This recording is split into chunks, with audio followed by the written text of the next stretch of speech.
இப்னு Umar ரலியல்லாஹு அன்ஹு காண்றாங்களே, ஒரு தாயை ஒருவர் வந்து சுமந்து கொண்டு என்ன செய்யற களத்துல சுமந்து கொண்டு தவாப் செய்யறாரு. அத்துரானி ஜஸைத்துஹா, நான் வந்து கூலி கொடுத்ததாக நீங்க நினைக்கிறீங்களான்னு கேட்கிறார். தூக்கி கொண்டு தவாப் செய்யறார்.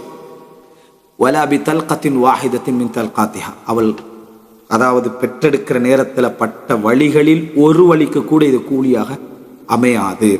வலாக்கின் அஹ்சன்த் வல்லாஹு யுஸீபுக அலல் கலீலி கதீரா, ஆனாலும் நீங்கள் செய்தது சிறப்பான வேலை, இந்த கொஞ்சத்துக்கெல்லாம் அதிகமான கூலியை தருவானாக. செய்தது சிறப்பானது, இந்த கொஞ்சத்துக்கல்ல. வித்தியாசம் என்னன்னா, தாய் நம்மளே வந்து 5-6 வயசு வரைக்கும் சுமந்திப்பான். ஆனால் ஒரு முறை கூட என் பிள்ளைய நான் சுமந்தேன் அது பெருமையாக சொல்ல மாட்டேன். இவன் ஒரு முறை தான் தவாப்பு கொண்டு வைத்திப்பான். ஆனால் வாழ்க்கை ஃபுல்லாக சொல்லிக்கிட்டு இருப்பேன், என் உம்மா நான் சுமந்தேன்னு. இது வந்து சந்தோஷத்துக்கு சொன்னாலும் சரி, தாயும் மகிழ்ந்து சொன்னாலும் சரி, இதை மேக்சிமம் படிப்பினையான இடத்துல தவிர, ஒரு படிப்பினை ஊட்டக்கூடிய நீங்களும் இதை செய்யுங்கன்றதுக்கு அதுக்கு நீங்க உங்களே சொல்லவும் தேவையில்லை. நிறைய பேர் செஞ்சுக்கிறாங்க ஆல்ரெடி. சரியா? உங்களே முன்மாதிரியா சொல்ல வேண்டிய அவசியம் இல்லை. சலஃபுகளை சஹாபாக்களை கூட நம்ம சொல்லலாம். ஆனா அப்படி தொடர்ந்து சொல்லக்கூடிய ஒரு நிலையை நம்ம என்ன செய்யணும் பார்க்கிறோம். இது தாய் பெருசா எடுக்காட்டி அந்த சகோதரர்கள் அதை பார்க்கிறவங்க நம்மளோட உள்ளத்துல இதுதான் இருக்கிற மாதிரி எடுப்பாங்க. அப்ப இதை சொல்றாரு. அடுத்ததாக நீங்க பார்க்கலாம் என்னன்னு சொன்னால், அதாவது அலி ரலியல்லாஹு மகன் ஹுசைன் இருக்கிறார், அவருடைய மகன் அலி ஜைனுல் ஆபிதீன். சரியா? அவர் வந்து வகான கதீரல் பிர்ரி பி உம்மி, தன் தாயோடு மிகவும் உபகாரம் செய்யக்கூடியவராக இருந்தார். அவர்கிட்ட கேட்கப்படும், அன்த மின் அபர்ரின் நாசி பி உம்மிக், நீங்க வந்து உங்களோட உம்மாவுக்கு அவ்வளவு உபகாரம் செய்யக்கூடியவராக வலா நராக்கத்து ஆக்கில உம்மக், ஆனால் தாயோடு உட்கார்ந்து சாப்பிட்றீங்க இல்லையே அப்படின்னு. தாயோடு உட்கார்ந்து சாப்பிட்றீங்களா? சொல்றாரு, சுப்ஹானல்லாஹ், அகாஃபு அன் தஸ்பிக யதி இலா மா கத் சபகத் ஐனுஹா இலைஹி ஃபஅகூன கத் அகக்துஹா. நான் அவங்க சாப்பிட்ற நேரத்தில் தாய் ஏதாவது ஒரு பகுதி அதில் விரும்பி இருப்பான். நான் அதை எனக்கு தெரியாமல் எடுத்து என்ன செஞ்சிருவேன், சாப்பிட்டு விடுவேன். அதன் ஊடாக நான் அவருக்கு வழி கொடுத்து விடுவேன் என்று அச்சப்பட்டு தான் நான் சாப்பிட்றதில்லை. அவங்களோட சாப்பிட வச்சுக்கொள்வாங்க, சாப்பிட கொடுப்பாங்க. தாய் மகிழ்ச்சி அடைந்த ஒன்றை நான் அவரிடமிருந்து பறித்த ஒரு குற்றத்துக்கு வரக்கூடாது. இது வந்து அந்த அவர்களோடு நடந்து கொள்ளுங்கள், இஹ்சானோடு நடந்து கொள்ளுங்கள், கருணையோடு நடந்து கொள்ளுங்கள் என்பதில் எவ்வளோ பெரிய உபகாரத்தை நம்ம பேசுகிறோம். விளங்கிட்டா? மனைவிக்கு ஊட்டி விடுறதை பற்றி பேசுகிற அதிகமானவர்கள் தாய்க்கு ஊட்டி விடுறதை பற்றி எவ்வளோ பேசிக்கிறேன். விளங்கிட்டா? அது சதக்காண்டு சொல்கிறவங்க இதை சதக்காண்டு எத்தனை பேசிக்கிறான். சரியா? யோசிச்சுப்பாங்க. அப்போது மனைவிக்கு ஊட்டி விடுவதில் அனுமதி மார்க்கிறதே பிழை இல்லை. ஒரு மனிதருக்கு இரண்டு பேருக்கு இடையில என்ன நல்ல பாசமும் நேசமும் அன்பும் இருந்தால் ஊட்டி விடலாம். ஆனால் அதை சதக்காண்டு பேசினவங்க, தாய்க்கு ஊட்டுறது சதக்காண்டு 1000 வசனங்கள் நம்ம என்ன செய்யலாம், இதில் சொல்லலாம், பேசிக்கிறோமா? அப்போ அதாவது இந்த இடத்தை நம்ம நினைச்சு பார்த்தோம்னு சொன்னா அதுக்கு அந்த விளக்கம் கொடு. அதுல வந்திருக்கிறதெல்லாம் அந்த மனைவியின் வாயில் ஆக்கக்கூடிய ஒரு கவலை உணர்ந்து வந்திருக்கிறதெல்லாம் அந்த செலவை மட்டும்தான் குறிக்குது. அதை வந்து பல அறிஞர்கள் அதை சொல்லிக்கிறாங்க. விளங்கிட்டா? ஆரம்பகால செலவுகள் யாரும் இப்படி ஒரு மனைவிக்கு ஊட்டி விட்டதா செய்தி நீங்க பார்க்க மாட்டீங்க சதக்காண்டு அடிப்படையில். விளங்கிட்டா? சஹாபாக்களோ தாபீன்களோ தபு தாபீன்களோ விளங்கிட்டா அவ்வளவு மனைவிமார்கள் எழுதிக்கிறாங்க. ஒவ்வொரு மனைவிக்கு மாறி மாறி ஒவ்வொரு நாள் ஊட்டி விடுற நிலைமை இருந்தால் யோசிச்சு பாருங்க. சரியா? அப்படி ஒரு செய்திகள், அது ஊட்டி விடுற செய்தியெல்லாம் அறிவிப்புல வருமானு கேட்டீங்கன்னு சொன்னா, ரசூலுல்லாஹி ஸல்லல்லாஹு அலைஹி வஸல்லம் குடித்த இடத்தில் வாயை வைத்து நான் குடித்தேன் ஆயிஷா எல்லாம் சொல்றாங்க. அது வந்து இது வராதா? இது வரும். எங்கேயாவது ஆயிஷா ரசூலுல்லாஹ் ஊட்டி விட்டாங்கன்னு எங்கேயா இருக்குதா? ரசூலுல்லாஹ் கடித்த இடத்தில் நான் கடித்திருக்கிறேன் ஆயிஷா எல்லாம் சொல்லிக்கிறாங்க. ரசூலுல்லாஹ் ஊட்டி விட்டாங்க ஒரு செய்தி வந்திருக்குதா? ஹதீஸா ரசூலுல்லாஹ் பிராக்டிக்கல் சஹாபாக்கள் விளங்கணும். ஆனா தாய்க்கு ஊட்டி விட்ட நன்மை அது சதகா. காரணம் என்னடா, இது அத்தனை அதுல அடங்கும். ஏன்னா தாய்க்கு நம்ம ஊட்டி விடுற டைம்ல அந்த தாய் நெகிழ்வாள், அந்த தாய் வந்து உருகுவாள். அந்த உருகிறது பிர்ராக அமையும், கூலியாக அமையும். விளங்கிட்டா? அப்போ அதுக்கு மிச்ச தெளிவான இடம் சஹாபாக்குடைய சலஃபோட 1000 விஷயங்கள் நீங்க என்ன செய்யலாம், அதுல பார்க்கலாம். அது போல உங்களுக்கு தெரியும், அபூ ஹுரைரா ரலியல்லாஹு அன்ஹு அவர்கள் தாய்க்கு உபகாரம் செய்த நபித்தோழர்கள் மிக முக்கியமானவர். அவருடைய வரலாறு மிகப்பெரியது. அதுல அவங்க எப்பயும் அவங்க வேற வீடு, அந்த வீட்டிலேருந்து அவங்க வந்தாங்கன்னு சொன்னா வீட்டு வாசல்ல இருந்து எப்படி சொல்லுவாங்கன்னா, அஸ்ஸலாமு அலைக்கியா உம்மா, இஸ்லாத்துக்கு வந்த பின்னாலே அந்த தாயே என உங்கள் மீது சாந்தி உண்டாவதாக, வரஹ்மத்துல்லாஹி வபரகாத்து, அல்லாஹ்வுடைய ரஹ்மத்தும் அல்லாஹ்வுடைய பரக்கத்தும் உங்கள் மீது உண்டாகட்டும். அவங்களோட பதில் எப்படி இருக்கும்னா, அலைக்கஸ்ஸலாம் யா வலதி வரஹ்மத்துல்லாஹி வபரகாத்து, என் மகனே என்ன உங்கள் மீதும் அல்லாஹ்வுடைய ரஹ்மத்தும் பரக்கத்தும் உண்டாகட்டும்.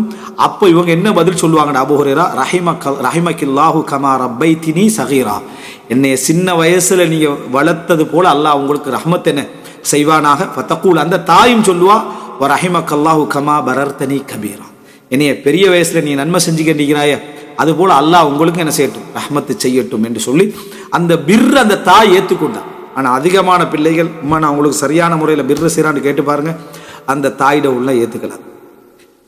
நீ என்ற அளவுக்கு நடக்கிறாய் தான் மகனே அப்படின்னு தான் சொல்லுவாங்க. என்ன காரணம்? இவர் நினைக்கிறாருண்டா தாய்க்கு சில விஷயங்கள் விளங்கல, உனக்கு சில விஷயங்கள் விளங்கல.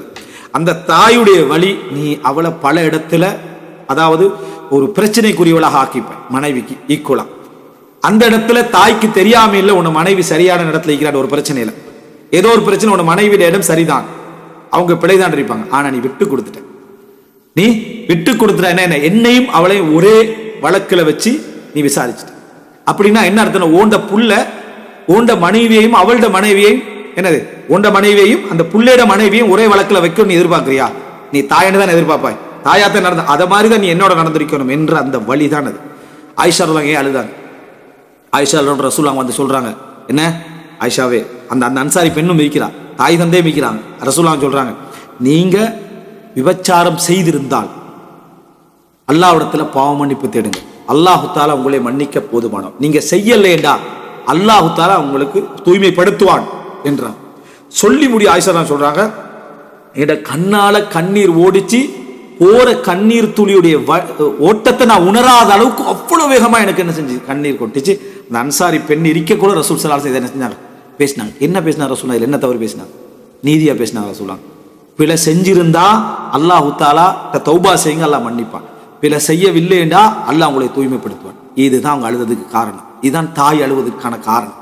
இதுதான் மனைவியும் பல நேரங்கள் அழுவதற்கான காரணம். என்ன காரணம் சொன்னா, நீங்க நீதிபதியா இருக்கிறா உலகமே நீதிபதியா இருக்கும், அதுல பிரச்சனை இல்லை.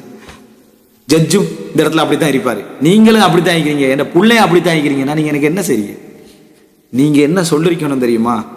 ஆயிஷாவே, ஒரு நாள் நீங்க செஞ்சிக்க மாட்டீங்க, ஒரு நாளும் நீங்க செஞ்சிருக்க மாட்டீங்க, நீங்க ஒரு நாள் அப்படி செய்யக்கூடியவர்கள் அல்ல என்றதுதான் ரசூலுல்லாஹ்கிட்ட இருந்து அவங்க எதிர்பார்த்த. ஒரு மனைவி கணவன் அதைத்தான் எதிர்பார்க்கிறான். நீ தவறு செஞ்சிருந்தா அல்லாஹ் தண்டனை தருவான், நீ வந்து என்ன சரியாகிறேன்னா அல்லாஹ் வந்து உன்னை தூய்மைப்படுத்துவான்னு சொல்றதுக்கு நீங்க தேவையில்லை, உலகமே சொல்லுவாங்க. நல்லவர்கள் எல்லாருமே இதை என்ன செய்வாங்க? சொல்லுவாங்க. அதுதான் ஆயிஷா அழுததுக்கான மிக முக்கியமான காரணம், வேதனைப்பட்டதுக்கான மிக முக்கியமான காரணம். ரசூலுல்லாஹ்களுக்கு அவர் தலைவராக அப்படித்தான் பேச வேண்டியிருந்துச்சு. அந்த இடத்துல ரசூலுல்லாஹ் தலைவராக அப்படித்தான் பேச வேண்டியிருந்தது. ரசூல் ஸல்லல்லாஹு அலைஹி வஸல்லம் அவர்களை தன் பக்கம் நிற்க வேண்டும் அந்த வார்த்தையிலே நினைச்சாங்க. ஒரு தாய் அதைத்தான் நினைக்கிறார். என்ன பிரச்சனை வந்தாலும், அம்மா ஒரு நாள் நீங்க அப்படி செஞ்சிக்க மாட்டீங்க, நீங்க அதை பத்தி யோசிச்சு செஞ்சிருந்தாலும் என் தாய்மா, நீங்க அதை சப்ஜெக்டே விடுங்க, நீங்க அதை பத்தியே என்னட்ட ஒரு வழக்காக்கணும், நான் உங்களே விசாரிக்கிற அளவுக்கு என்னமா தகுதி. இதுதான் தாய் எதிர்பார்த்தது. சில பொழுது தாயிட்ட தவறு இருக்கலாம், மனைவி விட்ட சொல்லிடணும் அந்த விஷயம். இந்த இடத்துல உனக்கு அநியாயம் ஒன்று நடந்திருந்தா அந்த அநியாயத்தை நான் பொறுப்பெடுக்கிறேன், நான் பொறுப்பெடுத்து அதுக்குரிய அத்தனை விஷயத்தை நான் செய்ய. என் தாயை விட்டு, என் தாயை என்ன செஞ்சிரு விட்டு அந்த அநியாயத்தை பொறுப்பெடுக்கிறேன். இதுல என்னன்னு சொன்னா, உன்னுடைய இயலாமை, உன்னுடைய பொருளாதார பலகீனம், நீ என்ன செய்யறாய்டா அந்த மனைவியின் தாயை மோத விட்டு தாயை அநியாயக்காரியாக்கி மனைவி அநியாயி. நீ தனி வீட்டுல வைக்கிற உன கடமை, மார்க்க ரீதியா கூலி வீடு எடுத்தாவது தனி வீட்டுல நீ வைக்கணும். உன மார்க்க அந்த பெண் கேட்டா உன கடமை அது. அது இப்ப என் தாயை யார் பார்க்கிறது? அது உண்ட சப்ஜெக்ட். நீ எங்க இருந்தா வெளிநாட்டுல இருந்தா நீ விலகி வந்து அங்கே எரி, உன தாயை பாரு. ஆனா மனைவியை நீ கொண்டு போய் அங்க பார்க்க வச்சு சண்டை எடுத்து விட்டு பார்த்தா என்னன்னு கேட்கிறேன். விளங்கிட்டா? இதே உன மனைவி உன்ட்ட கேட்டான்னு சொன்னா, ஏன்டா உமாவுக்கு நீ வந்து உன உமா செலவழிக்க மாதிரி அதான் செலவழின்னு சொல்லி என் தாய்க்கு ஈக்குவலா வர, உண்ட தாய் எனக்கு ஈக்குவலா வர மாட்டான். இதை வந்து மனைவி அந்த இடத்துல பகடைக்காயாக ஆக்குதல் பெரிய ஒரு தவறு. பல இடங்கள்ல குடும்ப சிஸ்டத்தை இந்து சிஸ்டத்துல வச்சிருது, தாயிட சிஸ்டத்தை இஸ்லாத்துக்குள்ள கொண்டு வந்துடுறது. விளங்கிட்டா? கொண்டு வந்துட்டு மனைவிக்கு அவன் என்ன செய்யறது, மனைவியை வந்து நம்ம என்ன செய்யறது, இஸ்லாம் அப்படி சொல்லி இருக்கிறதா இல்லையா, அப்படி இஸ்லாம் அதை மட்டும் அப்படி சொல்லிக்குது, இதையும் சேர்ந்தான் சொல்லிக்குது. சீதனத்தை வாங்கிற தாயிட சிறப்பா பேசுறது, சரியா? சீதனத்தை வாங்கிட்டு தாயிட சிறப்பா பேசுறது. தலாக் பண்ணதுக்கு இஸ்லாத்துல உரிமைக்கு நீ வந்து அப்ப நீ தான் வெளியே போனே, நீ அவள் வீட்டுல தான் இருக்கிற. அப்ப இதான் பிரச்சனை. சிஸ்டம் வந்து முஸ்லிம் அல்லாத சிஸ்டத்தை வச்சுக்கண்டு தாயிட சிறப்பை மட்டும் தனியா பேசிட்டு இருந்தா சரி வராது, அது எடுபடாது. அந்த மனைவிக்குரிய உரிமை என்ன, அதுக்கு பின்னாலும் பிரச்சனை வரும், அதுக்கு பின்னாலும் சண்டை வரும். அதுலயே மனைவி அநியாயம் செய்யலாம், தாய் அநியாயம் செய்யலாம். அந்த நேரத்தில் நீ என்ன செய்ய, தாய் எடுத்தீங்க. ஏண்ட தாய், இந்த தாய் செஞ்சது பிழையா இருந்தால் நீ அதை எடுத்துக்கலாம். இந்த இடத்துல நீ உன்னை தனியாக தான் வச்சு, உன்னை சிறப்பாக வச்சுக்கிறேன், நான் உனக்கு எல்லாமே நான் உனக்கு என் தாய் என்னோட விட்டு என்று நீ என்ன நீங்க என்ன செய்யணும், அந்த இடம் எடுக்கிறதுக்கு ரெடியா இருக்கும். இதுவும் ஒரு காரணம். அப்ப அந்த தாயுடைய வேதனைகள் அந்த ஆயிஷாரோட அழுகைக்கு பின்னால தான் இருக்கு. அதனாலதான் ரசூல் ஸல்லல்லாஹு அலைஹி வஸல்லம் அவர்களுக்கு நீங்க நன்றி சொல்லுங்க, இந்த வசனம் இறங்கினதுக்கு நன்றி சொல்லுங்கன்னு சொன்னாங்க. என்ன சொன்னாங்க? என்னது? அதாவது அல்லாஹ் ஒருவனுக்கு மாத்திரம் தான் நீங்க நன்றி சொல்லணும், இவருக்கு நான் நன்றி சொல்ல வேண்டிய அவசியம் இல்லை என்று ஆயிஷா கணவனாக என்ன செஞ்சாங்க, அந்த வார்த்தையில சொன்னாங்க. ஏன்னா அவங்களுக்கு வேதனை இருந்துச்சு. என்ற பக்கம் ரசூலுல்லாஹ் அல்லாஹ் என்னை தூய்மைப்படுத்துகிற அளவுக்கு வசனம் இறங்குவன் நான் அவ்வளோ பெரியவன்னு நான் நினைக்கல. நாங்கள் சொல்றது அல்லாஹ் தூய்மைப்படுத்தினான். இப்போ இந்த இடமா நீங்க நினைச்சு பாருங்க. இது நம்ம படிப்பின ரசூலுல்லாஹ்வுக்குள்ள நிர்பந்தம் நமக்கு இல்லை. அப்போ இதை நம்ம படிப்பினை எடுத்து தாயை நம்ம எத்தனை இடத்துல வழக்கு கெடுத்தி தாய் நிறுத்தி என்ன இருந்தாலுமா நீங்க இதை இப்படி பேசிக்க கூடாதுன்ற டைம்ல அந்த தாயோட உள்ளம் அழும், வேதனைப்படும், நொந்து அந்த இடத்துல ஒட்டஞ்சு போகும். ஆனா நீங்க லாஜிக் பேசிக்கிட்டு இருப்பீங்க. நீங்க தத்துவம், உங்களுடைய மகள் உங்களுக்கு தத்துவம் பேசிட்டு எப்படி இருக்கும்? உங்களுடைய மகளோட கணவரை வச்சுக்கிட்டு என்ன பாப்பா நீங்க இப்ப பார்த்ததுக்கு இப்ப அவர் தானே எனக்கு எல்லாம் பாக்குறான்னா பிழையாது, சரியா தான் பேசுறாரு. ஆனா நாங்க எழுதுருவோம் நம்ம இப்படி என்னைய மாதிரி ஒரு நாள் அந்த கணவனுக்கு கவனி கேளுமான்னு நினைக்கக்குள்ள மனசு நொந்து கொள்வோம். இதான் தாய் படுற வேதனை. இதை நாங்க பல முறை செஞ்சிருக்கோம். இதை தாய் உணர்ந்து ஒரு நாள் சொல்லுவோம்மா நான் உங்களுக்கு நல்ல முறை, நீங்க உண்மையிலே நல்லவராயிருப்பீங்க, நல்ல முறை நடக்கிறேன்டா, முடிஞ்ச அளவுக்கு நீ நடக்கிறாய். அதுல இவருக்கு கோபம், அதுல இவருக்கு என்னம்மா முடிஞ்ச அளவுக்கு நடக்கிறேன், நீங்க மற்ற ஊடுகளுக்கு பேத்து பாருங்க, சரி சரிமான்னு சொல்லி என்ன செய்வான் சொல்லுவான்.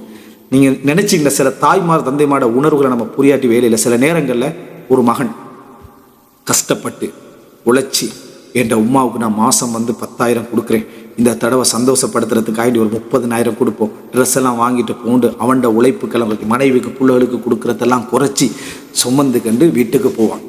வீட்டுக்கு போய் ஒரு 30,000 கொடுப்பான்.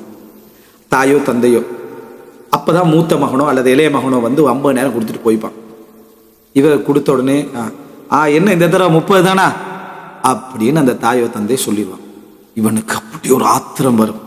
நான் என்ன மனைவிக்கு கொடுக்கல, அதை குறைச்சி நான் யார் என்ன பிள்ளைகளுக்கு கொடுக்குறவன், என்ன கடனை பார்க்கல அதை பார்க்கல, இப்படி கேட்குறாங்களே இவங்கெல்லாம் இப்படி ஒரு பேராசையோட சொல்கிறாங்களா அப்படின்றது. இது தந்ததே பெரிய விஷயம். நான் பட்ட பாடு உங்களுக்கு தெரியும், நான் படுற வேதனை தெரியுமா உங்களுக்கு? ஒரு உம்மா வாப்பாடுறதுக்கான நம்ம இவ்வளோ கஷ்டப்படுறோம், ஏமா நீங்கள் இப்படி புரியாம சரி சரிமா கோவிச்சுக்கலான்னு அவங்க உங்களே என்ன செய்வாங்க சமாதானப்படுத்தியான். அதுக்கு பதிலாக நீங்கள் இல்லைம்மா இது இவ்வளோதாம்மா முடிஞ்சதுன்னா இன்னும் இதுக்கு இதெல்லாம் இது தந்ததுனால நான் உங்களுக்கு என்னம்மா நன்றி செலுத்தினோன்னா ஆகிறேன்னா நான் இதை விட கோடி மடங்கு செய்யணும், துவா செய்யணும். சரிம்மா சரிம்மா நான் அவள் சும்மா தான் சொன்னேன், அதெல்லாம் ஒரு பெருசாக நீ எடுத்துக்கலாம், அல்லாஹ் உனக்கு ரஹ்மத் செய்வான்னு சொல்லக்கூடிய உள்ளங்கள் தான் பெற்றோருடைய உள்ளங்கள். அந்த வார்த்தையை அடுத்த செகண்டே அவங்க மாற்றிடுவாங்க. உணர்வு ரீதியாக வெளிப்பட்டோன்னே அதுக்கு ஹிசாபு வழக்கு நம்மளோட உள்ளம். எப்படி நீங்கள் இப்படி சொல்லலாம், நான் பட்ட கஷ்டம் தெரியுமா, நான் என் மனைவி பிள்ளைலாம் விட்டு போட்டு தான் இங்கே வந்தேன், என் மனைவி பாவமா அவள் பொறுத்துக்கல்றா, அப்படி இருந்துட்டு அவங்களுக்கு கொண்டு வந்து தந்திக்கிறேன் அப்படின்ட்டு தாயிட்ட தியாகம் பேசணும். அது 2வது வழக்கமாறு. அப்படியெல்லாம் நீ தர வேண்டிய அவசியம் இல்லைம்மா, இதெல்லாம் எடுத்துட்டு போகணும்னு அந்த தாய் சொல்லிடுவோம், அந்த தந்தை சொல்லிடுவான். சைத்தான் அவசரமா வெறுப்பு ஏற்படுத்துவான். இவைகள் தான் நம்மளோட காயங்கள். நீ 30,000 பேத்து பேரம் பேசினீங்கன்னா நீ ஒரு பிள்ளையா? நீ உண்ட தியாகத்தை, நீ ஓடி உழைச்சி அந்த மாசத்துல எடுத்த சம்பளத்துல தியாகத்தை பேசிக்கிட்டு உமாப்பட்டு அந்த பணத்துடைய பெருமதியை பேசிக்கிட்டு 30 ரூபாயில அவங்களோட தாய்மையை விலை பேசுறான்னு அர்த்தம். அந்த 50,000 தாய்மையை விலை பேசினான்னு அர்த்தம். இந்த ஹாஸ்பிட்டல்ல கொஞ்சம் வாங்கி கொடுத்த அந்த செலவுகளுக்கு தாய்மையை விலை பேசினான்னு அர்த்தம். ஒரு தள்ளு வண்டியை நீ விலை பேசுறான்னு அர்த்தம். வெக்கம் இல்லையா? இதைத்தான் நீங்க நினைச்சு பார்க்கணும். அந்த இடத்துல போய் அவங்களுக்கு கொடுத்தவங்க 4 வார்த்தை சொன்னாலும் பிர்ரில் அதை சேர்த்துக்கங்க. அதுக்கு சபர் செய்து வக்குல்லஹுமா கவுலன் கரீமா, சங்கையான வார்த்தை சொல்லுங்க. வலா தன்ஹர்ஹுமா, அரட்ட வேண்டாம், சீ என்று சொல்ல வேண்டாம், இஹ்சான் நடந்துங்க. அவங்க ஏசுவதை பொறுத்து கொள்வதை பிர்ரில் சேர்த்துக்க, அதை நன்மையில சேர்த்துக்கங்க. சேர்த்துட்டு இன்ஷா அல்லாஹ் நான் தாரேன், நான் மேக்சிமமா முயற்சி எடுக்கிறேன், இதை இப்ப வச்சுக்கோங்க, நான் தாரேன்னு சொல்லுங்க. அதை பத்தி அவங்களுக்கு ஒரு விஷயமே இருக்க என்னமோ சொல்லிப்பாங்க. முன்னால சொல்லிட்டு மகனுக்கு துஆ செய்வாங்க, அழுவாங்க. அவனுக்கு நிறைய கூட பாவம், நானும் நிறைய டைம்ல என்ன செஞ்சிடறேன் காயப்படுத்திடுறேன் அல்லாட்ட துஆ செய்வாங்க. அதை விட்டு நம்ம அவங்களோட வழக்காடுகிறோம். ஆயிஷா ரதியல்லாஹு பட்ட வேதனையை நினைச்சு பாருங்க. இதே தான் நம்ம மனைவிக்கும் வழக்காடுறோம், போட்டி வச்சு. மனைவி அதை வச்சு தானே சொல்றோம், என்ன தாயா நீயான்னு வந்தா தாய் தான் பெஸ்ட் அப்படின்னு. இது தேவையா எனக்கு? சரியா? அவன் உங்கள்கிட்ட சொன்னானே வாப்பாவா நீங்கன்னு வந்தா வாப்பா தான் பெஸ்ட்னு சொன்ன எப்படி இருக்கு? அப்போ போராடுறோம். இதெல்லாம் தவறான ஒரு அணுகுமுறை இடத்தை தெரிஞ்சுக்கொள்ளணும். இது மிக முக்கியமான ஒரு அர்த்தம். அது போல அதாவது நம்ம இந்த செய்திகளுக்காக நான் சொல்றேன். இது அதாவது அஃப்வன், அதாவது இந்த சுஃபியான் பின் உயைனா தான் சொல்றாரு. சுஃபியான் பின் உயைனாட சம்பவம் இல்லை, அவர் தான் சொல்ற ஒரு மனிதர் அப்படின்னு சொல்றாரு. இந்த தாயிட்ட வந்த நேரில் அதாவது அவங்க தொழுகையை நீட்டினாங்கன்றது சுஃபியான் பின் உயைனா ஒரு சம்பவமாக என்ன சொல்றாரு. இமாம் இப்னுல் ஜௌசி ஒரு புத்தகம் எழுதிக்கிறார், பிர்ருல் வாலிதைன், பெற்றோர்களுக்கு உபகாரம் செய்து. அதில் தான் இந்த ஆதாரம் என்ன செய்யறாரு, அவர் கொண்டு வரார்.